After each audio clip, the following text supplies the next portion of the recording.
So to continue on the idea from my last video, talking about how our brains are really good at ignoring things. So, what is one hack, if you will, if you're a speaker, presenter, trying to get some, even just having a conversation with someone, what's a hack to get them interested in what you have to say? And this is something that Donald Miller has talked about, I guess, at length, you could say, which is this idea of story being the kind of like the fundamental communication technique for humans. And it just, I don't know if all the conclusions that he draws from this idea of story in terms of how it relates to marketing are 100% spot on. But I do believe that the basic thesis that our brains are wired for story, I find to be very believable just from my own experience. I can be listening to a sermon or a talk of some kind, right?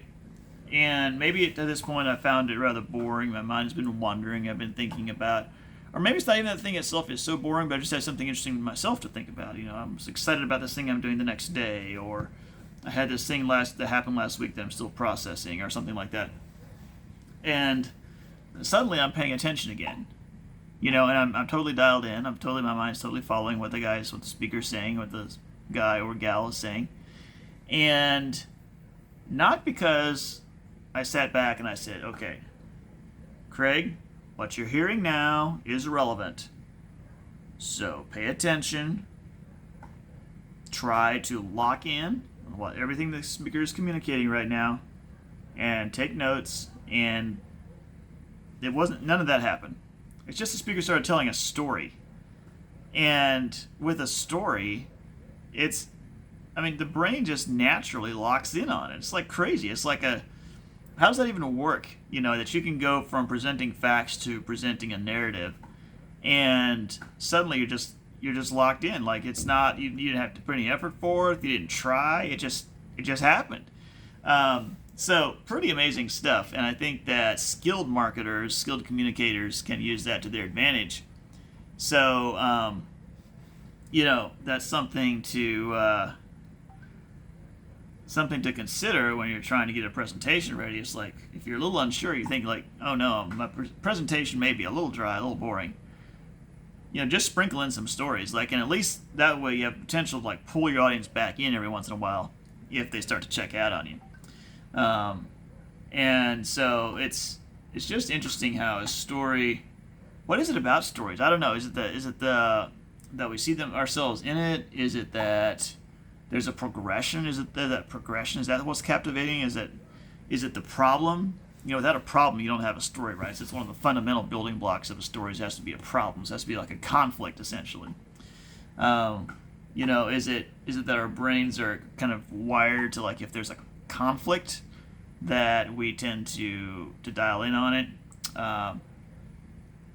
We have about an hour's drive to our church, and so we'll typically listen to several episodes of Odyssey, Adventures in Odyssey, so that the kids and us, we all have something to listen to in the way going back and forth.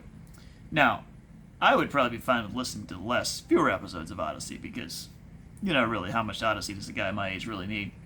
And, it kind of, my wife and I we could visit more if we were listening to Odyssey, and there'd be some beneficial things. Or I could listen to something of my own choosing that I would find to be, perhaps a little more inspiring or interesting, whatever.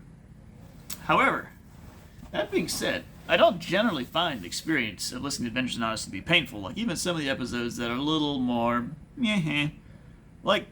they're generally still.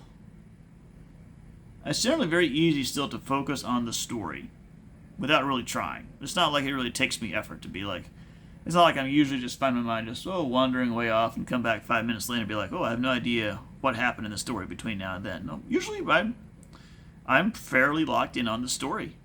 And now, they do a good job generally of storytelling.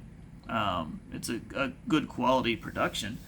But it's a lot of these stories are about kids and their problems, right? That don't necessarily have a lot of bearing on my life.